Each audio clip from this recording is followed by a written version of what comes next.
ये हमारा प्रिंटर है, हम इसको 1 पे रखेंगे। This is a resin based printer. इसमें रेजिन यूज्ड होता है और इसका नाम है प्रूसा SL1S। S for speed. Okay, ये बहुत फास्ट है, इसके कंपैरेटिवली ये बहुत फास्ट है प्रिंटर और बेटर रेजोल्यूशन है। तो हम इसको अब यूज़ करेंगे। ये बटन दबाएंगे, इससे क्या होगा, ये ऑन हो जाएगा। आपको पहले इसका कंपनी का लेबल शो होगा ऑन होते ही। इसमें एक USB पोर्ट है, स्लॉट है इसमें, जिसपे हम USB लगाते हैं। USB के अंदर हमारा SL1S का मॉडल होता है। तो SL1S मीन्स जैसे कि हमारा इसमें G कोड रीड करता है, ये हमारा SL1S रीड करता है प्रिंट। एंड ये देखो, अब आपको दिख रहा होगा options, print, control, settings and turn off. हम क्या करेंगे, प्रिंट करने से पहले हम जाएंगे सेटिंग्स के अंदर। सेटिंग्स के अंदर जाके हम करेंगे कैलिब्रेशंस। कैलिब्रेशंस हम पहले करेंगे प्रिंट कैलिब्रेशंस। प्रिंट कैलिब्रेशंस के अंदर ये सब आपको अच्छे से चेक करना है। जैसे कि इसके अंदर लिखा हुआ है, if the platform is not yet inserted according to the picture at a 0 degree angle and secure it with a black knob. This is a black knob, तो मैं आपको दिखाऊंगा। अभी हमने कंटिन्यू किया। ये टैंक है हमारा, अगर आप देख सकते हो ये टैंक है।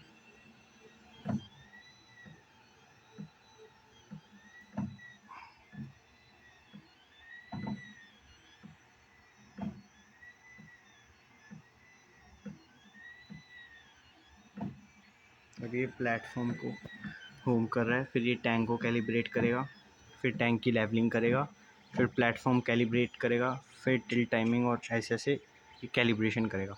ये कैलिब्रेशन बहुत ज़रूरी होती है। जैसे इसमें लिखा हुआ है कि loosen the small screw on the cantilever with an Allen key, be careful not to unscrew it completely. अब स्क्रू कौन सा था, ये वाला स्क्रू, अगर आप देख सकते हैं यहाँ पे हमारे पास एलन की होगी, हम उससे ही कर सकते हैं। मैंने ये पहले का कर रखा है, तो मुझे कोई ज़रूरत नहीं है। बट आप इधर अगर स्टार्टिंग से कैलिब्रेट कर रहे हो तो एलन की से इसको थोड़ा लूज़ करना, लूज़ करके ये फ्री हो जाएगा, ये नीचे वाला पार्ट। फिर ये हम टिक मार्क कर देंगे।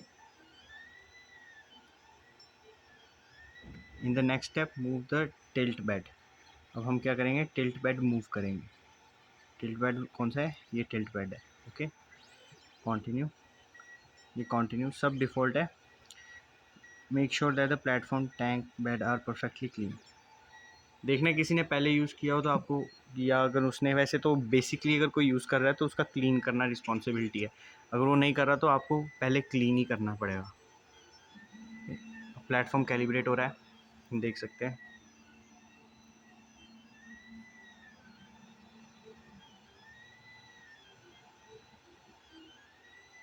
Okay, adjust the platform so it is align with the exposition display. अब एक्सपोजिशन डिस्प्ले का मतलब क्या हुआ कि ये देखिए, अगर आप देख सकते हैं कि ये बिल्कुल इसके साथ अलाइन होना चाहिए। अलाइन मीन्स ये देखो, एकदम पैरेलल चल रहे हैं दोनों।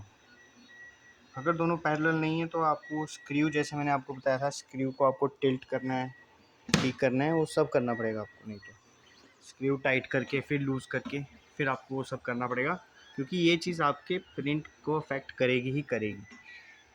ओके, अब हम फिर कंटिन्यू कर देंगे। अब देखो, इन्होंने बिल्कुल अलाइन करके इसको टाइट कर दिया, नीचे टाइट कर दिया। कंटिन्यू। अब टिल टाइमिंग, सब कैलिब्रेशन ज़रूरी है आपके प्रिंटिंग से पहले।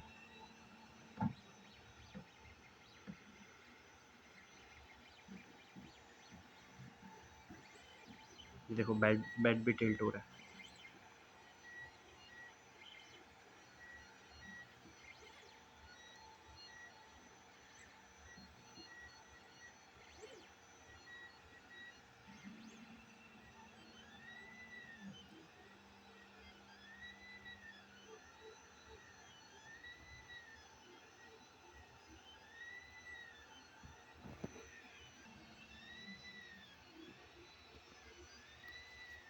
तो इसने बता दिया हमारा टिल टाइम स्लो, ये सब डिफ़ॉल्ट है, आपको छेड़ने की कोई ज़रूरत नहीं। अब हम प्रिंट कैलिब्रेशन करेंगे। सेल्फ टेस्ट करने के बाद प्रिंट कैलिब्रेशन सॉरी, हम प्रिंट कैलिब्रेशन कर लिया, हम सेल्फ टेस्ट करेंगे अब। ओके, सेल्फ टेस्ट में ये दोनों नोब जो है उसको हम टाइट करेंगे, ठीक है, अनस्क्रू करेंगे, ब्लैक नोब को रिमूव करेंगे, अपनी जो प्लेटफॉर्म है उसको हटाएंगे। ओके, कवर को क्लोज़ करेंगे और फिर हम ये सेल्फ टेस्ट करेंगे। बेसिकली चीज़ है, आपने अगर ये यूज़ किया है हमारा बेड या प्लेट, इसको अगर आपने रेजिन डाल के प्रिंट कर रहे हो और फिर भी प्रिंट नहीं हो रहा है और ये इस पे बाइंड नहीं हो रहा है, तो आपको क्या करना पड़ेगा, सैंड पेपर यूज़ करने पड़ेंगे 240 या 500। स्टार्टिंग से पहले कम से यूज़ करने पड़ेंगे, फिर ज़्यादा से यूज़ करने पड़ेंगे, और इसको बिल्कुल स्मूथ बनाना है ताकि थोड़े स्मूथ होके इसके अंदर थोड़े से ग्रूव्स टाइप बने, स्लाइटली दिखेंगे नहीं बट ग्रूव्स बने, ताकि जो हमारा रेजिन का है रेजिन की लेयर है वो इस पर अच्छे से स्टिक कर सके।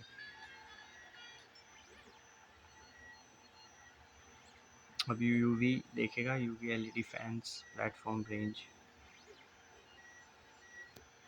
ये सब ये सेल्फ टेस्ट में ही आ रहा है। सेल्फ टेस्ट में रेजिन सेंसर, ये सब platform range, display test, resin sensor, अगर रेजिन नहीं सेंस कर पा रहा है ये, तो ये बता देगा कि क्या दिक्कत है। मेन चीज़ है कि आपको कैलिब्रेशन पहले करनी पड़ेगी 3D प्रिंटिंग से, अगर आप प्रिंट स्टार्ट कर रहे हो उससे पहले। और इसकी मेजर मैं आपको प्रॉब्लम बता दी है। एक तो मैंने ये बता दिया कि अगर ये बाइंड ना हो तो आपको इसको सैंड पेपर के साथ स्मूथ करना पड़ेगा, और दूसरा आपको ये स्क्रूज़ भी टाइट होने चाहिए, ये अलाइन करना चाहिए आपके बेड के साथ पैरेलली, जैसे मैंने आपको बताया। और दूसरा एक और चीज़ होती है इसमें कि आपको अगर इसको हैंडल करना है रेजिन को, या इसको खोलोगे भी, अगर इसमें रेजिन है तो आपको मास्क और ग्लव्स यूज़ करने पड़ेंगे, क्योंकि नहीं तो इसके फ्यूम्स भी बहुत स्प्रेड होते हैं। तो बेटर कि आप उसको अगर जितना प्रिवेंट कर सकते हो उतना करो।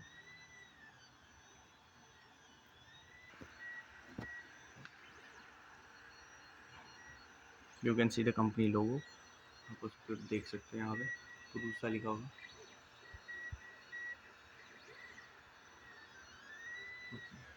यस, अब हम कर देंगे इस पे।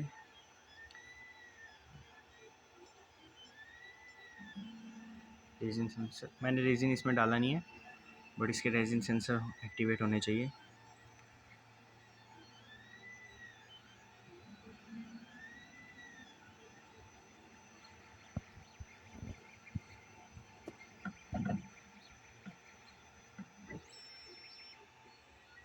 देखो एरर आ गया, the resin sensor was not triggered, check whether the tank and the platform are properly secured, inspect the wiring of the sensor. Mainly इसमें एरर यही आता है क्योंकि टैंक और प्लेटफॉर्म है वो प्रॉपरली टाइट नहीं होता है या लाइन नहीं होता है, इस वजह से ये रीजन सेंसर का एरर आता है। ठीक है, अभी हम इसको फिर से करेंगे तो ठीक हो जाएगा।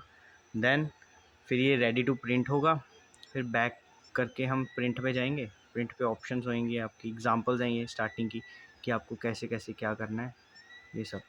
अभी तो मेन एरर है, मैं इसको टर्न ऑफ कर देता हूँ। मेन इसमें ये दिक्कत आती है कि आपको ये स्क्रू है इसका, ये लूज़ किया, ये इसकी प्लेट है, इसकी प्लेट देखो मैंने इसको कर रखा है ग्रेट, तो अब आप देख पाओगे कि कितनी स्मूथ है। थोड़े थोड़े इस पर स्क्रैचेस भी हैं ताकि वो उस पर अच्छे से बाइंड कर सके। तो ये आपको खुद देखना पड़ेगा, ये क्लीन है, अच्छे से क्लीन होनी चाहिए कि इस पर पुराना रेजिन ना अटैच हो, और ये ऐसे फिट होगी। फिट होकर इसको ऐसे टाइट कर देंगे। ठीक है, ये हमारे स्क्रू टाइट नहीं है, तभी वो रेजिन सेंसर वाला एरर आ रहा था। ये भी टाइट है। मेन चीज़ है अभी इस प्रिंटर की हमने फ़िल्म मंगवाई है। ओके, इसकी फ़िल्म है नहीं अभी, कि उसकी ड्यूरेबिलिटी थोड़ी देर के लिए ही है, 15-16 प्रिंट के बाद आई थिंक सो ख़राब हो जाती है। देख सकते हैं, ये हमारा टैंक है, ये टैंक पे यहाँ एक फ़िल्म लगती है। ओके, तो वो पहले हमें ये निकालनी पड़ेगी स्क्रू से, ये स्क्रू सब निकाल के वो फिल्म इसमें अटैच करेंगे। फिल्म अच्छे से, ये सब स्क्रूज टाइट होने चाहिए, फिर हम इसको इसके अंदर फिट करेंगे। ये यूवी एलईडी स्क्रीन है, इसमें से यूवी आती है।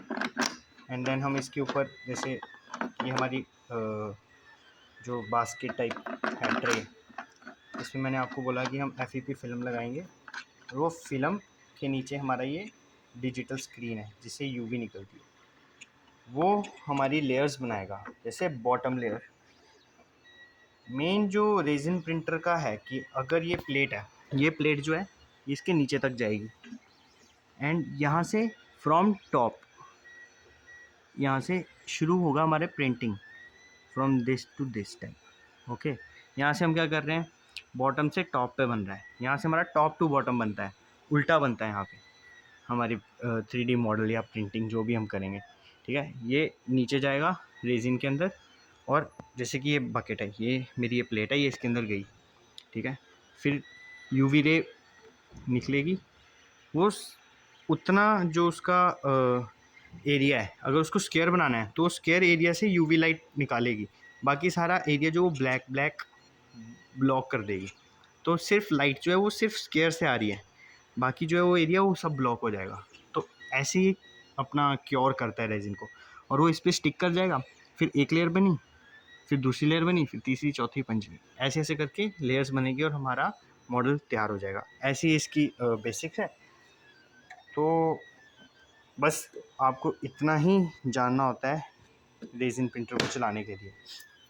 बाकी मैंने आपको बता रखा है कि SL1S कैसे कन्वर्ट करते हैं, वो हमारी 3D एंडर जो प्रिंटर है उसकी वीडियो में आपको मिल जाएगा कि मॉडल कैसे बनाते हैं और STL फाइल को SL1S में कैसे कन्वर्ट करते हैं। उसके बाद हमने उसको पेन ड्राइव में डालना है, पेन ड्राइव में डालने के बाद इस स्लॉट में फिट करना है और कैलिब्रेट करके प्रिंट करना शुरू कर देना है। इसकी मैं आपको बॉटल दिखा देता हूँ। ये हमारी रेजिन प्रिंटिंग की बॉटल, टफ प्रूसा ऑरेंज, ये ऑरेंज कलर की है तभी इसको प्रूसा ऑरेंज कहते हैं। इसको आप ग्लव से ही हैंडल करो क्योंकि ये बहुत स्टिकी होता है, और डिस्कार्ड भी करोगे तो इसको रेगुलर डस्टबिन पे मत डिस्कार्ड करना, इसको एक पॉलीथीन या कुछ ऐसा अलग से डिस्कार्ड करना, क्योंकि वाटर बॉडीज़ में जाके ये हार्मफुल हो सकता है। Thank you.